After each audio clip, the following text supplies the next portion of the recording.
Let's take a look at an example of an immersed optical system and find the effective focal length. So let's say I have a thick lens which is immersed on one side.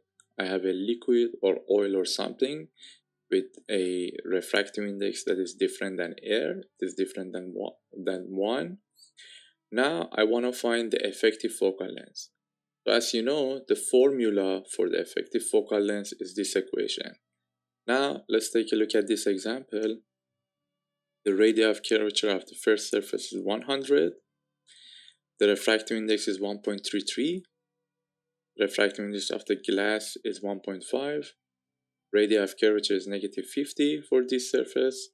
So we should be very careful because the center of the radius of curvature of this surface is here, is on the left hand side of the surface itself. So we have to use negative sign. And the distance, the thickness of this lens is 50. So we're gonna put all the numbers into this equation. So n 1.5, n1 1.33 over 100 R1 this side, plus n2 minus n, which is 1 minus 1.5 divided by -50. So we have to put it with its sign. D is 50, this distance, divided by 1.5, which is the refractive index of the glass, times 1 over 100 times -50 times 1.5 minus 1.33 times 1 minus 1.5.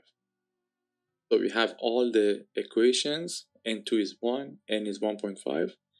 We put all the numbers into this equation, and the effective focal length is 89.82. So I highly recommend you to put the same numbers and do your own calculation and find the effective focal length and compare your result with mine.